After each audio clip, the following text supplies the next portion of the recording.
The station's food dispensers achieved consciousness at 0400 hours, or so I thought until I found the cubs. Let me back up. You need context for this disaster, colleagues.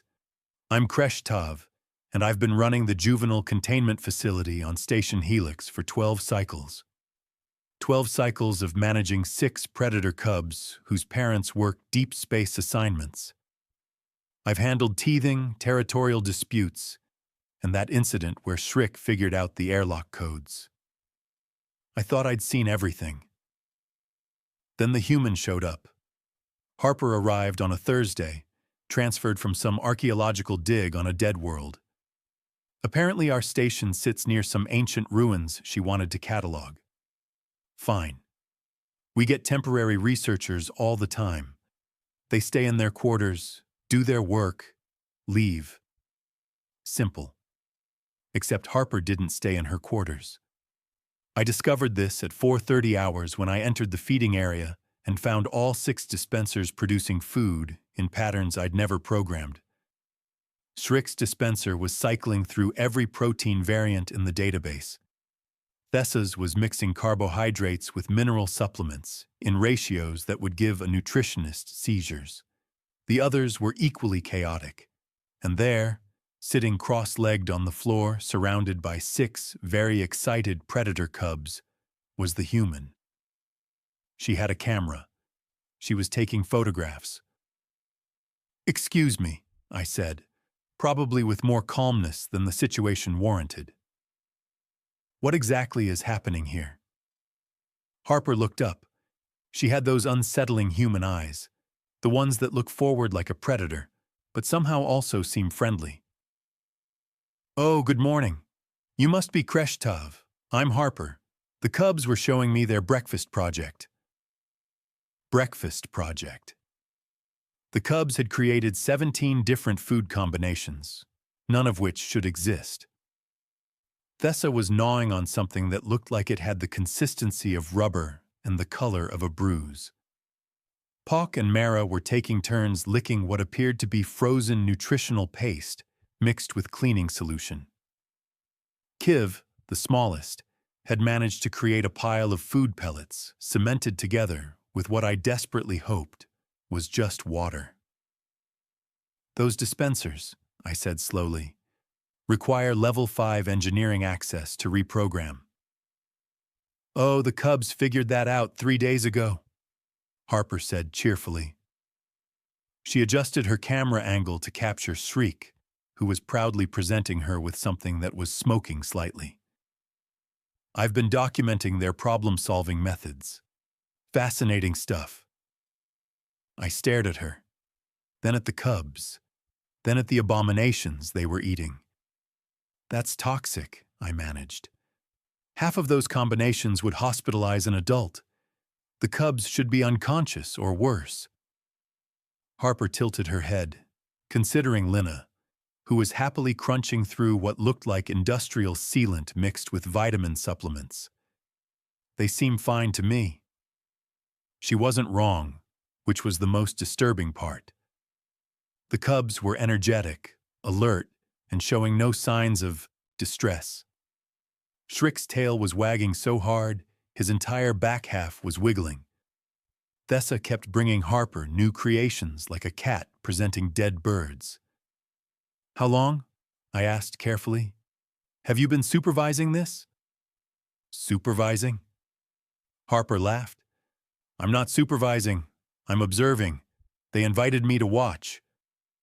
She showed me her camera screen, filled with images of the cubs manipulating dispenser controls with their paws, mouths, and in one memorable shot, Shriek's entire body weight.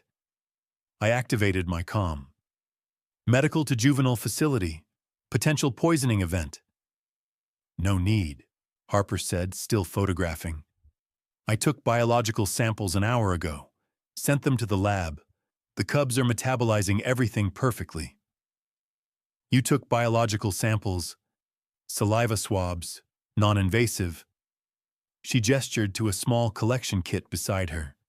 "Standard archaeological practice when encountering unknown biological interactions." The cubs weren't unknown, I'd been caring for them for cycles. I knew their dietary requirements, their biological limitations, their behavioral patterns. Apparently, I knew nothing. Dr. Velmira arrived 6 minutes later, medical scanner already active. She took one look at the feeding area and her scales went pale. What am I looking at? Breakfast, Harper said helpfully. Velmira scanned Thessa first, since she was closest and actively chewing something that was dripping purple. The scanner beeped again, made a sound I'd never heard before, something between a whine and a warble. This can't be right, Velmira muttered. She re-scanned. Same result. She moved to Pock, then Mara, then all 6 cubs, one after another, her expression growing progressively more alarmed. Well? I demanded. Their digestive systems have restructured, Velmira said flatly. Enzyme production is up 40%. Stomach acid composition has shifted. Their intestinal flora is, and I'm quoting the scanner here, unrecognizable. Harper nodded, making notes on her datapad. That tracks with the behavioral changes. They started experimenting with food combinations about 4 days ago, right? I wanted to ask how she knew that. I wanted to ask a lot of things. Instead, I watched Kiv waddle over to Harper and deposit something in her lap that looked like gravel cemented with sauce. They're bringing you offerings, Velmira observed, scanning Kiv without him noticing. That's pack-bonding behavior. I know, Harper said. She picked up the gravel creation carefully, examined it from multiple angles, took 3 photographs. It's remarkably sophisticated. They're not just eating randomly. They're testing combinations, observing results, iterating their approach. Classic experimental methodology. They're 4 to 7 cycles old, I said. They don't have experimental methodology.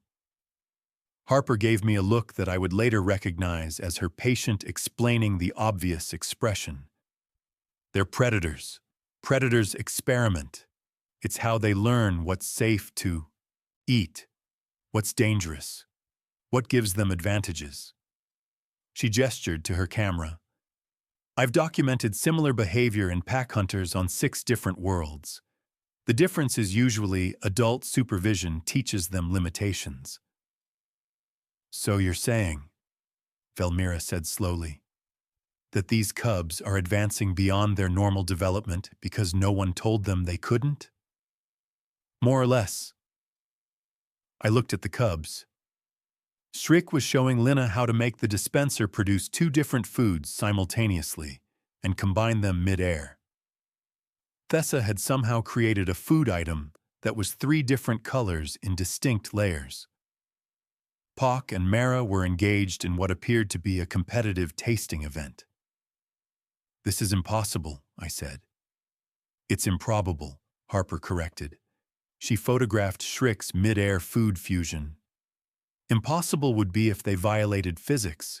They're just violating your expectations. My expectations had included cubs who ate normal food, slept normal hours, and didn't reprogram station equipment for breakfast experiments. Velmira was still scanning, her concern growing. Kreshtav, their cellular structure is changing too. Muscle density up, neural connectivity increasing, even their bone composition is shifting. In 4 days? I demanded. Apparently. She looked at Harper. What did you do? Nothing, Harper said. I watched. I documented. I didn't interfere. She paused, considering. Well, I did encourage them when they showed me their creations. Positive reinforcement. You encouraged this? Of course. They were so proud. Harper smiled as Kiv brought her another creation, this one that appeared to be moving slightly. Scientific curiosity should always be encouraged. Velmira and I exchanged looks. The cubs had moved from breakfast experiments to attempting to feed Harper directly.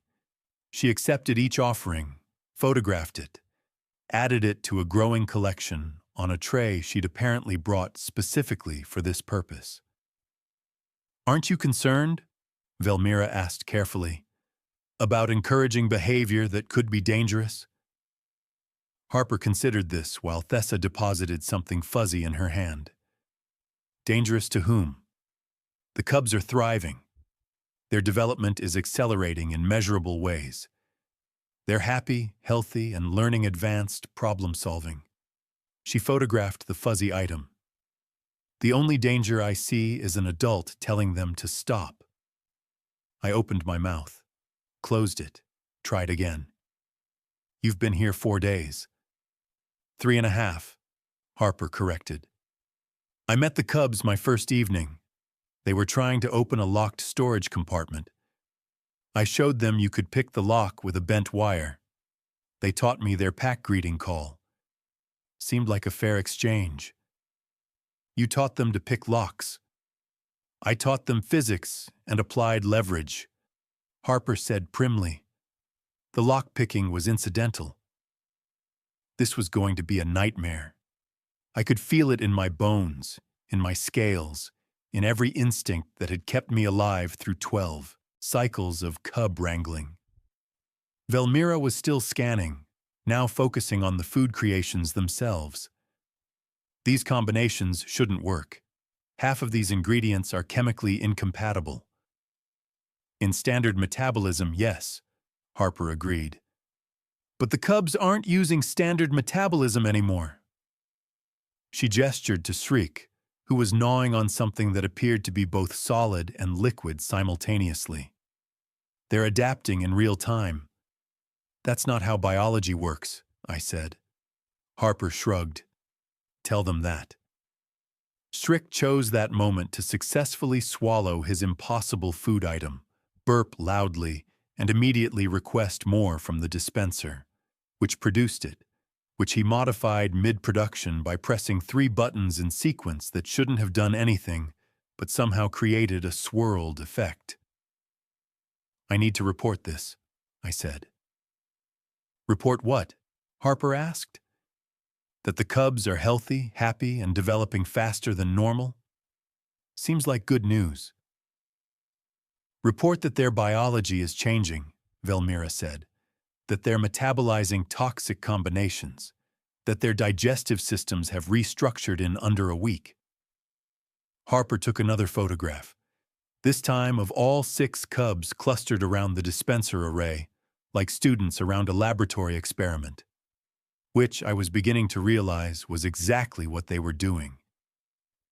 "If it helps," Harper offered, "I've been taking samples every 6 hours, full documentation. You'll have a complete record of the developmental changes." She pulled up her datapad, showed us a spreadsheet that would make a research scientist weep with joy. Timestamps, measurements, behavioral observations, biological markers. "When do you sleep?" Velmira asked, slightly awed. "I don't need much," Harper said. "And this is fascinating. Do you know how rare it is to observe accelerated evolution in real time?"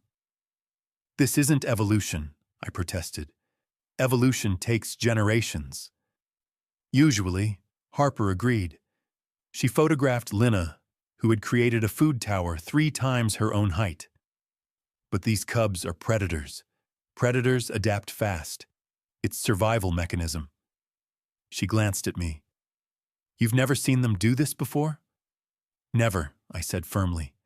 "They ate standard juvenile rations, slept regular hours, played normal games." "Boring," Harper said cheerfully. No wonder they were ready to experiment. She stood, brushing off her pants. "I should catalog these creations before they eat all the evidence. Do you have sample containers?" I did, of course. This was a childcare facility. We had containers for everything. Harper spent the next 20 minutes carefully collecting samples of each food creation, labeling them with timestamps and creator names, cross-referencing with her photographs. The cubs watched with interest, occasionally offering commentary in their chittering language. "They're telling you which ingredients they used," I realized. I know, Harper said. We established a basic vocabulary yesterday, mostly food-related, terms, but they're picking up concepts quickly. She listened to Thessa's chirps, made a note.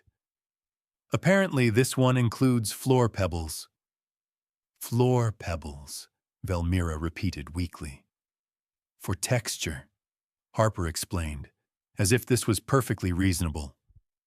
And possibly mineral content? They're still testing. I watched a human archaeologist calmly document 6 predator cubs eating floor pebbles mixed with industrial rations, and I knew with absolute certainty that my life had just become exponentially more complicated.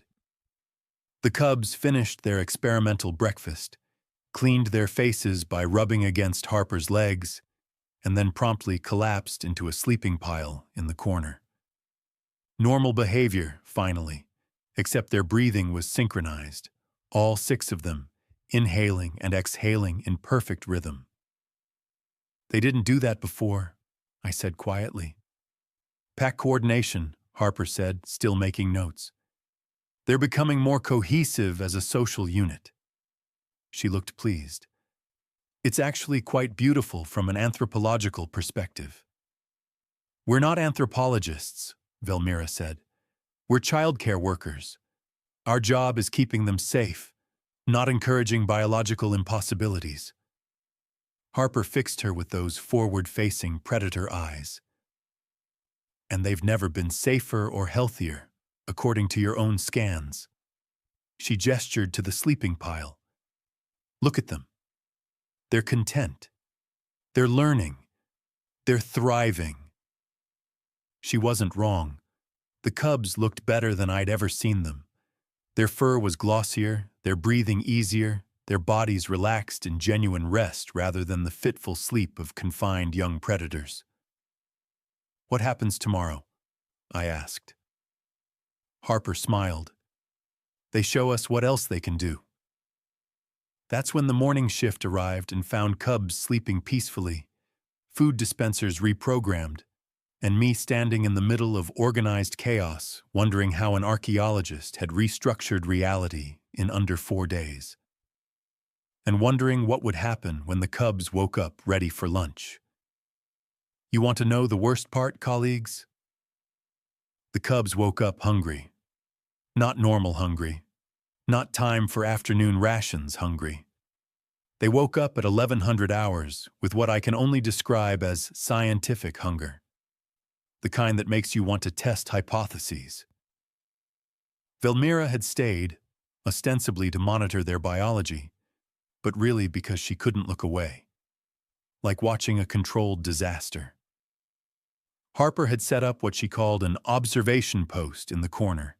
Camera ready, datapad active, entirely too calm. Srick woke first. He stretched, yawned, showing all his teeth, and walked directly to the food dispensers. But he didn't activate them. He sat. He stared. He was thinking. Oh no, I muttered. Oh yes, Harper said, camera already raised. The other cubs woke in sequence, joining Srick at the dispensers. They chittered at each other, gesturing with paws and tails, having a conversation, planning. They're coordinating, Velmira said, scanner active. When neural activity is, this can't be right. They're operating in synchronized thought patterns. Like a hive mind? I asked, deeply alarmed. No, more like jazz musicians, Harper said absently. Individual but harmonized. Beautiful. Thessa pressed a button sequence. Polk modified it mid-cycle. Mara added a third input. The dispenser produced something that smelled like burnt metal and looked like hope had died. Kiv ate it. Waited. Chirped approval. The other cubs immediately began variations. They're using Kiv as a test subject, I realized with horror. Kiv volunteered. Harper corrected, showing me her screen where she'd apparently translated their conversation. He's the youngest, most adaptable. They're being strategic. He's 4 cycles old. and smarter than half my graduate students were, Harper said. She photographed the cubs creating 6 simultaneous variations of Kiv's approved formula. This is peer review process. Hypothesis, test, validation, iteration. Velmira's scanner was producing sounds I'd never heard. Their metabolism is accelerating. Energy processing up 60% from this morning. Cellular regeneration is, no, that's impossible. What? I demanded. They're healing micro-damage in real time, Velmira said faintly. Tissue repair that should take days is happening in minutes. Harper nodded like this made perfect sense. Adaptive response to experimental diet. Their bodies are learning to process and optimize faster. Bodies don't learn, I said. Brains learn. Bodies are they're mechanical. Harper gave me that look again. Tell the cubs that. I couldn't, because the cubs had moved on to phase 2 of whatever nightmare they were creating. Lina had discovered that if you activated 3 dispensers simultaneously, they produced overlapping food streams that could be combined mid-air. She demonstrated this to her siblings with obvious pride. They immediately formed an assembly line. Shriek operated dispenser 1. Thessa operated dispenser 2. Poke caught the combined stream and added ingredients from dispenser 3. Mara quality tested each result. Kiv and Lina documented everything by arranging the successful combinations in neat rows. They've invented manufacturing, Harper said, delighted. Complete with quality control and record-keeping. They've invented chaos, I corrected. My comm buzzed.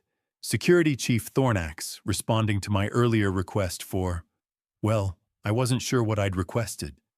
Help? Witnesses? Someone to tell me I wasn't hallucinating? Thornax arrived 3 minutes later, took one look at the organized food production line being run by predator cubs and said, No. No, I repeated. No, I'm not dealing with this. This is above my clearance. He turned to leave. Wait, Velmira said. We need containment protocols. The cubs are developing beyond normal parameters. The cubs are fine, Harper interjected, not looking up from her documentation. Better than fine. They're exceptional. Thornax looked at Harper, then at me, then at the cubs, who had just produced something that was glowing faintly. Why is it glowing? Bioluminescent proteins from the algae supplements, Harper explained, mixed with phosphorescent minerals from Sector 7's water supply. Completely safe. How do you know our water composition? Thornax demanded. I read the station specs, Harper said. Basic research practice. Shriek offered Thornax the glowing creation. It pulsed gently in his paw, like a heartbeat made of food. I'm not eating that, Thornax said. Your loss, Harper said. The cubs are quite insulted when you refuse their gifts. As if to prove her point, all 6 cubs stopped their production line and stared at Thornax. 6 pairs of eyes, unblinking, synchronized. Fine, Thornax said. He took the glowing food, looked at it, looked at us. If I die, I'm blaming all of you. He ate it. We waited. Thornax blinked. That's actually delicious. He paused. Why do I feel energized? Optimized nutrient delivery, Harper said, making notes. The cubs are learning to create food that matches biological needs. She glanced at her scanner. You were probably deficient in 3 minerals. Not anymore. Velmira immediately scanned Thornax. Her scales went pale again. His cellular efficiency just increased 12%. What? Thornax looked at his hands like they might explode. You're healthier than you were 5 minutes ago, Velmira said flatly. The cubs made medicine disguised as food. The cubs chirped proudly, then returned to their assembly line, now creating glowing food items in 6 different colors. "I need to report this," Thornax said. "Command needs to know." "Know what?" Harper asked reasonably. "That the cubs are developing advanced capabilities while remaining completely safe and supervised? That they're changing station crew biology." Thornax gestured at himself. This has to violate something." "Which regulations specifically?" Harper asked. She pulled up the station code on her datapad. I checked. "There's nothing prohibiting nutritional optimization by miners." "Because no one thought it was possible," I shouted. The cubs stopped working, looked at me, concerned. Harper made a calming gesture. "Inside voices. You're upsetting them." I was upsetting them. I was upsetting the reality-defying predator cubs who were casually revolutionizing biology between breakfast and lunch. Thessa approached me, chirping softly. She held up a food item, non-glowing, simple-looking. An offering, an apology for causing stress. I took it. What else could I do? It tasted like my childhood, like home, like safety and comfort and every good meal I'd ever had. "How?" I whispered. "They're reading biological markers," Harper said quietly. "Stress hormones, emotional states. They're creating food that addresses psychological needs, not just physical ones." Velmira scanned me, then scanned the cubs, then made a small, broken sound. "They're empathic. Not just intelligent, not just adaptive, empathic." "They're pack animals," Harper said, like this explained everything. "Pack survival depends on group cohesion. They're learning to maintain that cohesion through admittedly unusual means." The cubs had returned to production, but now they were making items specific to each of us. I watched them create 4 different formulas, tailored, personal. "This has to stop," Thornax said, but his voice lacked conviction. Probably because he was already reaching for the blue glowing item Pock was offering him. "Why?" Harper asked. "Give me one concrete reason why healthy, happy cubs developing beneficial capabilities should be stopped." "Because it's impossible," I said. "It's happening," Harper countered. She gestured to the cubs, to the food, to the scanner readings Velmira couldn't stop checking. "Impossible things happen all the time. You either adapt or get left behind." Mara brought Velmira a green, glowing creation. Velmira took it automatically, ate it while reviewing scan data, and then froze. My joint pain just vanished. "You have joint pain?" I asked. "Had," Velmira corrected. "For 3 cycles. Just gone." The cubs chirped happily, pleased with their success. Harper was documenting everything, her camera never stopping, her notes growing longer. "This is unprecedented. Cross-species empathic healing through nutritional modification. The xenobiology journals will fight over this paper." "No papers," Thornax said firmly. "This stays contained until command decides." "Decides what?" Harper asked. "Whether to acknowledge reality?" My comm buzzed again. Station Commander Vixrol requesting immediate briefing. Someone had talked, probably multiple someones. "Command is coming," I said. Harper smiled. "Good. They should see this." The cubs, sensing important visitors, began preparing their most impressive creations yet.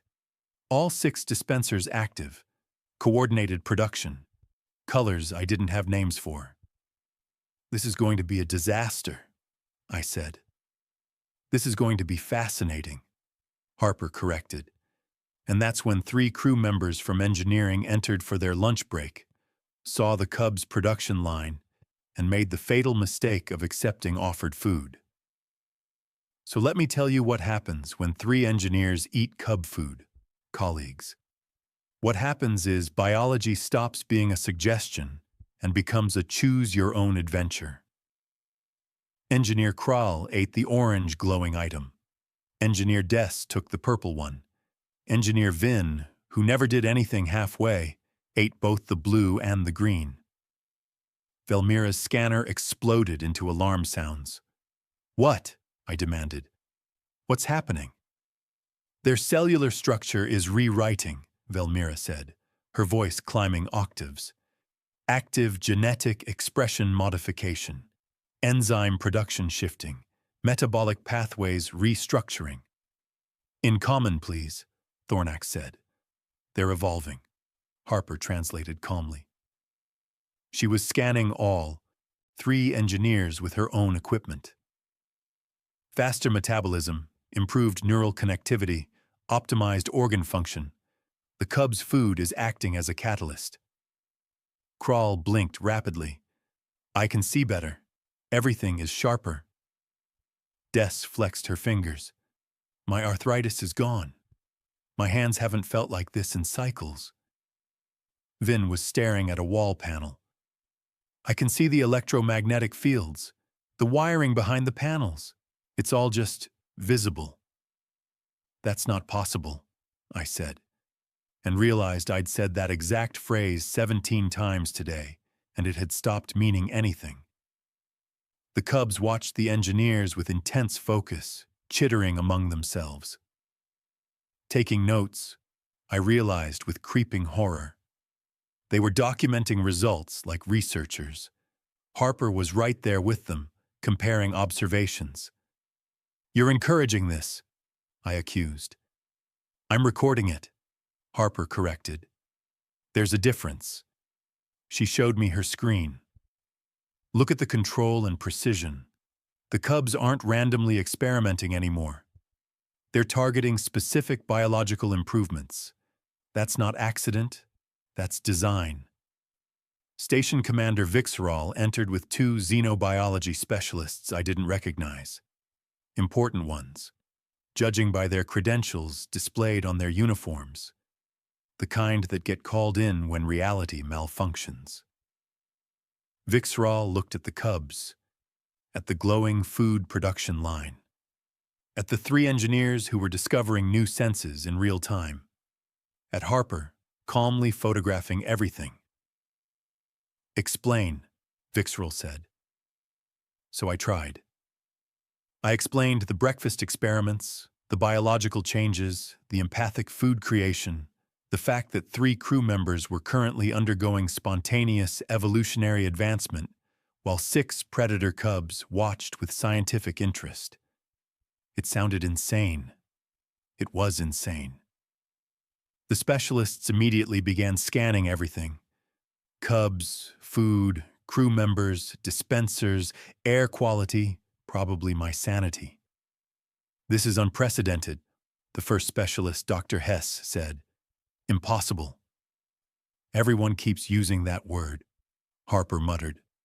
"The cub's neural development is off every chart we have," the second specialist, Dr. Rin, reported. "They're operating at near-adult cognitive levels. Problem-solving, abstract reasoning, empathic projection." "In 4 days?" Vixral asked. 3.5, Harper corrected. Again. Vixral turned to her. "And you are?" "Harper, archaeologist, observer."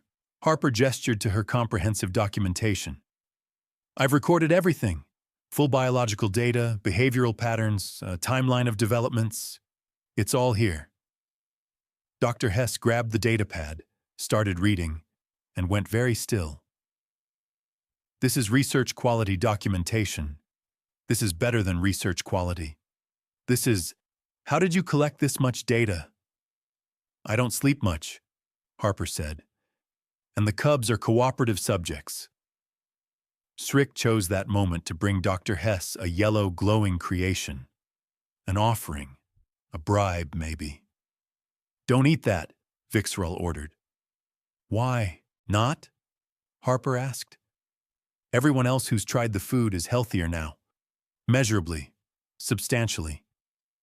Because we don't know the long-term effects, Dr. Rinn said. The cubs are the long-term study, Harper pointed out. 4 days of continuous experimentation. No negative effects, only improvements. Dr. Hess was still holding the yellow food. The cubs were still watching, waiting. This is a command decision, Vixerall said. The cubs need to be isolated until we understand what's happening. The cubs understood that word. Isolated. Their ears flattened. Their tails dropped.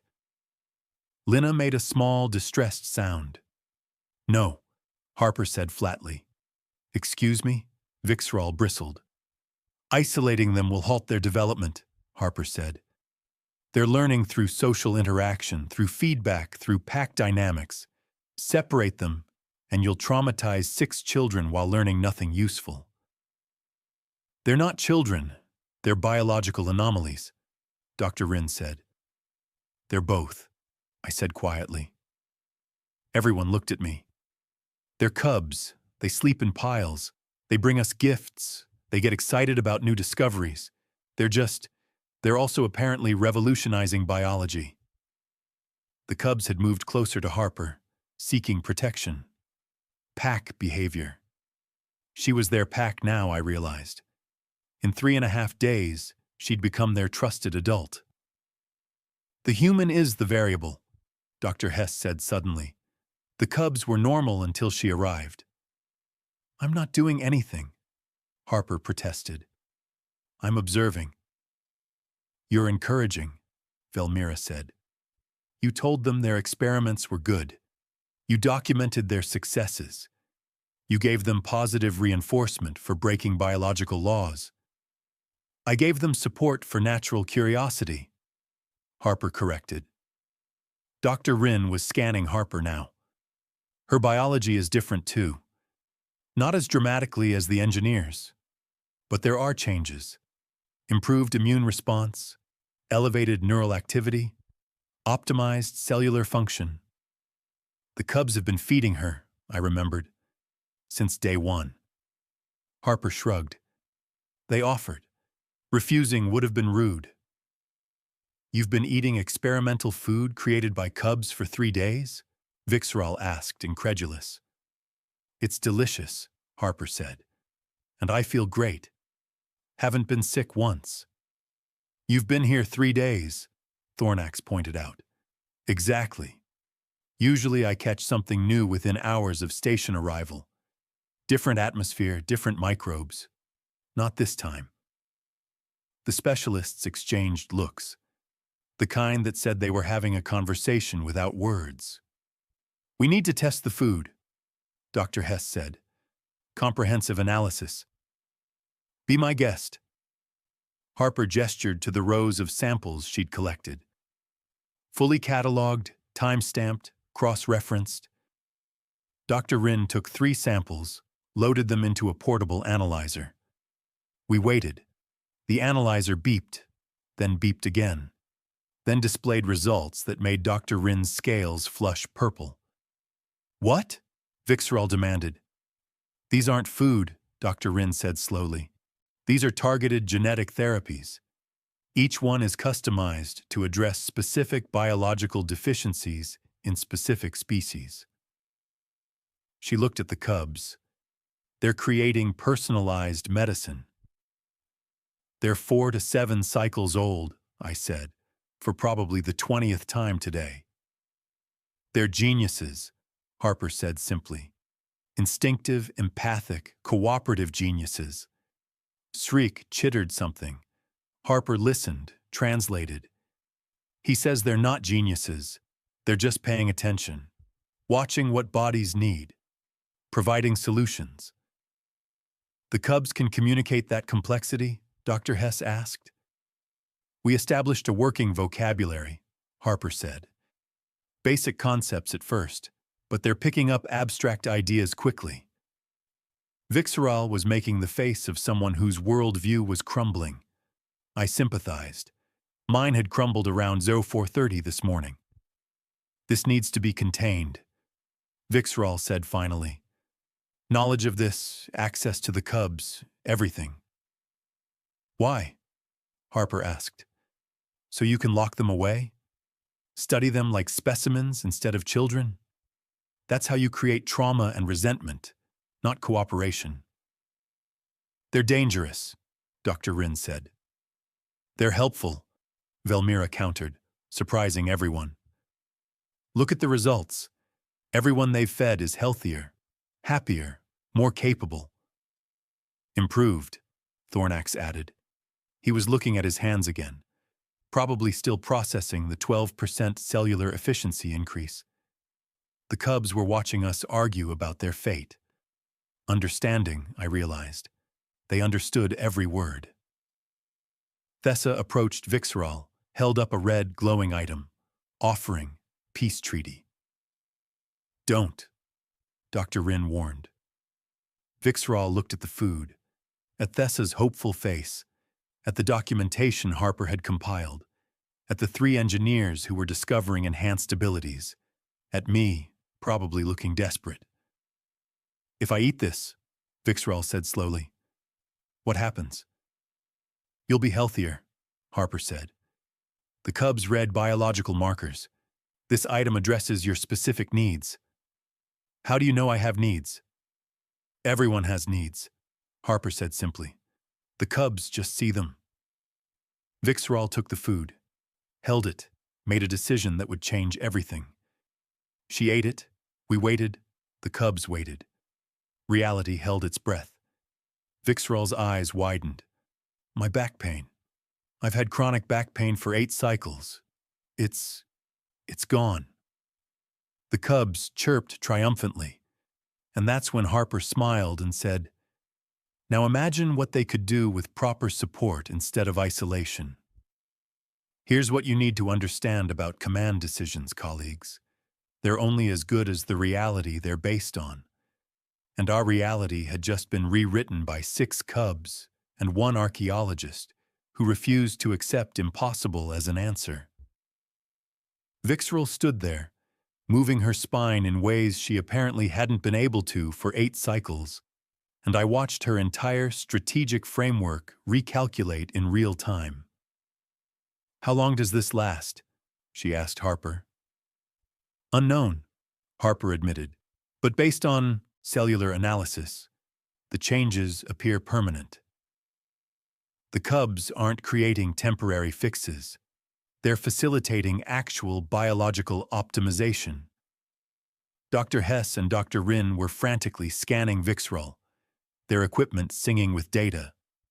The 3 engineers had moved closer to compare notes, discovering they could now perceive each other's enhanced electromagnetic fields. This is going to spread, Thornax said. Once crew finds out the cubs can cure chronic pain, improve efficiency, eliminate deficiencies, everyone will want access. So we establish protocols, Harper said calmly. She'd apparently been waiting for this moment. She pulled up a document on her datapad. Supervised sessions, documented results, voluntary participation, basic research ethics. You wrote protocols? I asked. Last night, Harper said. Seemed inevitable. Vixral took the datapad, read quickly. Her expression shifted from skeptical to considering to something like reluctant respect. This is comprehensive. I've run field research on 6 worlds, Harper said. I know how to document unprecedented biological interactions without causing harm or panic.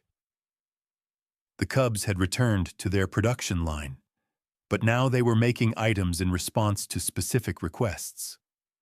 Kral had apparently asked for something to improve his vision, and the cubs were consulting with each other, designing a formula through collaborative chirping. They're taking requests, Velmira observed, like medical practitioners. They're 4 to 7 cycles old, I said weakly, but even I didn't believe it mattered anymore. Dr. Rin approached the cubs cautiously. Can they create something for neurological efficiency? For enhanced cognitive processing? Harper translated. The cubs considered. Shriek chirped a question back. They want to know if you need short-term boost or long-term development, Harper said.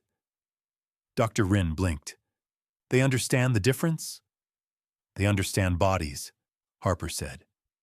Better than most doctors, apparently. Long-term, Dr. Rin said faintly. The cubs went to work, all 6 dispensers active, coordinated production that looked like choreography. 3 minutes later, they presented Dr. Rin with a silver glowing creation that pulsed with gentle rhythm. She ate it. We waited. Oh, Dr. Rin said. Oh, I can see the patterns.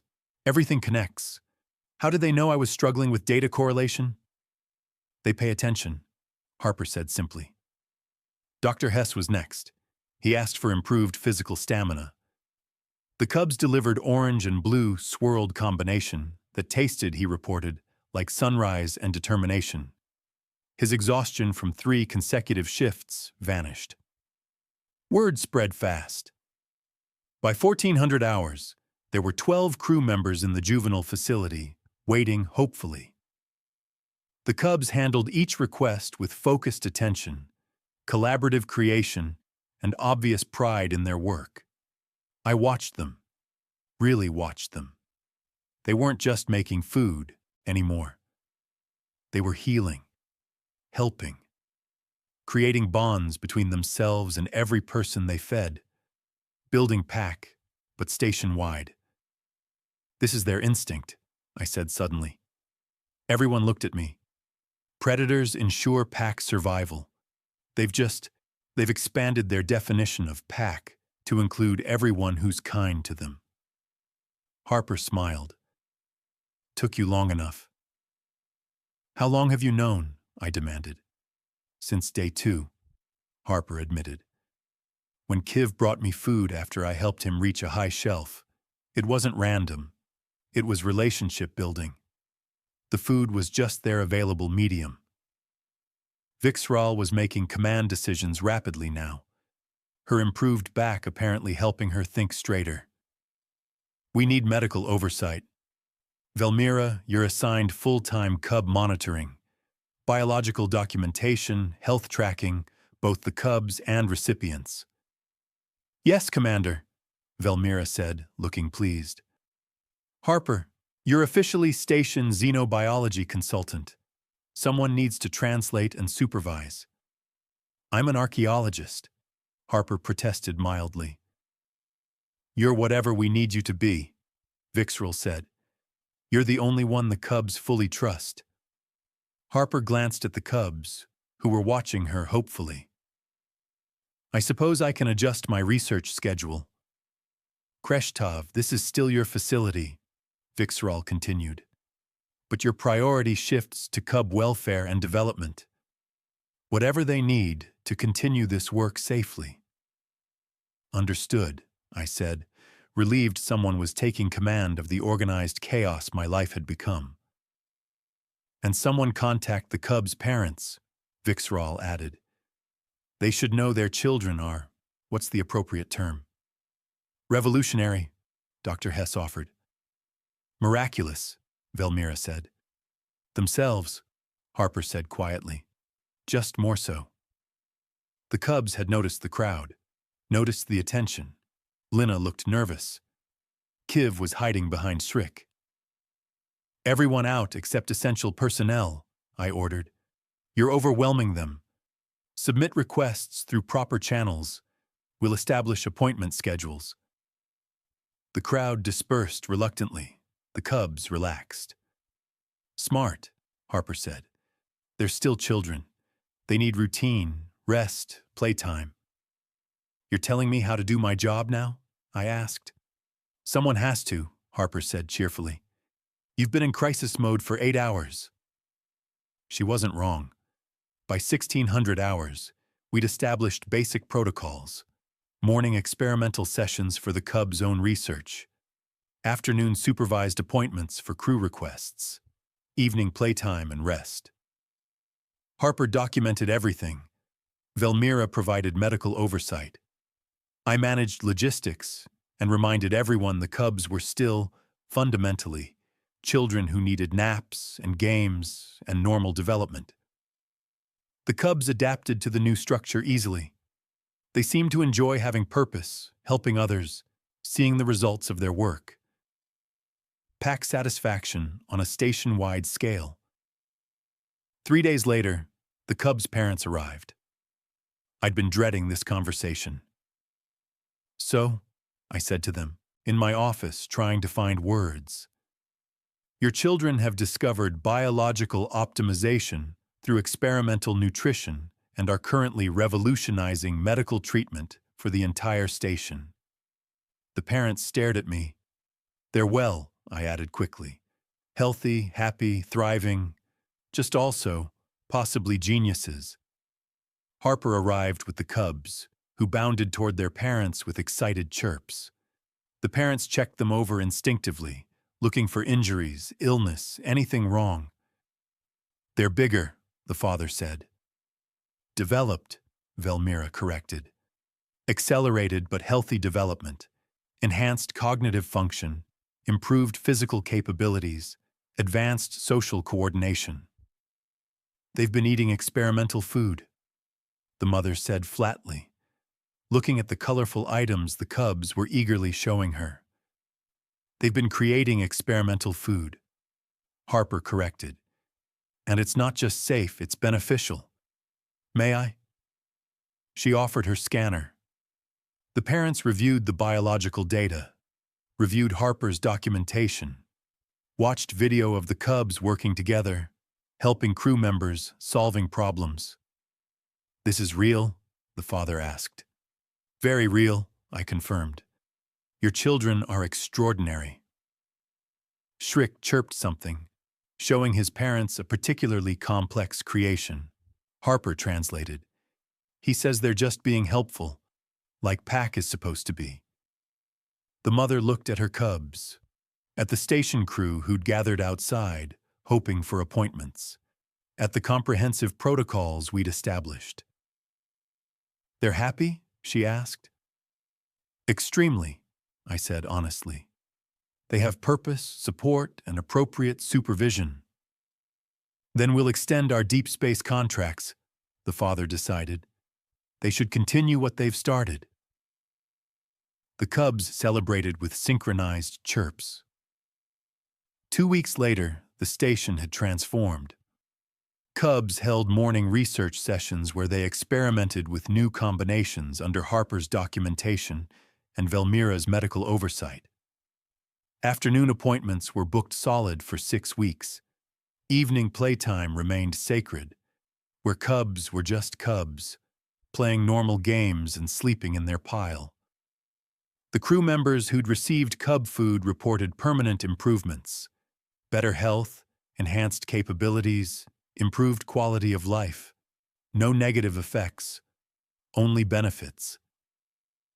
Harper published preliminary findings in 3 xenobiology journals, carefully crediting the cubs as primary researchers. They became minor celebrities. Scientists from 6 stations requested transfer to study their work. I adapted to my new reality. Cubs who revolutionized medicine before lunch. An archaeologist who treated biological impossibilities as documentation opportunities. A station that had collectively decided evolution was negotiable if cubs were involved. On Thursday morning, exactly 3 weeks after Harper's arrival, I found her in the observation corner with her camera, while the cubs created something new. Something that smelled like cinnamon and starlight. "What's that?" I asked. "Not sure yet," Harper admitted. "They're experimenting with emotional states now. This one is supposed to help with grief processing." "Of course it is," I said. The cubs finished their creation, presented it to a crew member who'd recently lost family. She ate it, cried, smiled, thanked them with genuine warmth. "You knew this would happen," I accused Harper. "From the beginning." "I suspected," Harper admitted. "Predators are capable of extraordinary empathy when properly encouraged. I just provided documentation and positive reinforcement. You changed our entire station. The Cubs changed it, Harper corrected. I just watched. Srick approached with something that looked like crystallized light. He offered it to me. What's this? I asked. Harper translated his chirps. He says you work too hard. This is for stress relief and improved sleep quality. I took it, ate it, felt tension I'd carried for 12 cycles dissolve. Thank you, I told Srick. He wagged his tail, pleased, and returned to his siblings. Harper photographed the moment, adding it to her comprehensive record of the time 6 cubs and 1 human decided biology was optional and kindness was mandatory. And that, colleagues, is how an archaeologist and 6 predator cubs revolutionized medicine, 1 impossible breakfast at a time. Harper's still here. The cubs still create miracles between naps. I still run the facility, though my job description expanded to include phrases like evolutionary catalyst management and cross-species biological optimization coordination. Last week, the Cubs presented me with a gift. Not food this time. A carefully arranged collection of colored pebbles forming a recognizable pattern. It's a thank you, Harper translated, for letting them be themselves. I kept it on my desk. A reminder that impossible just means nobody tried it yet with the right supervision and 6 determined cubs. They're in there now, creating something that smells like hope and tastes like tomorrow. I should probably supervise,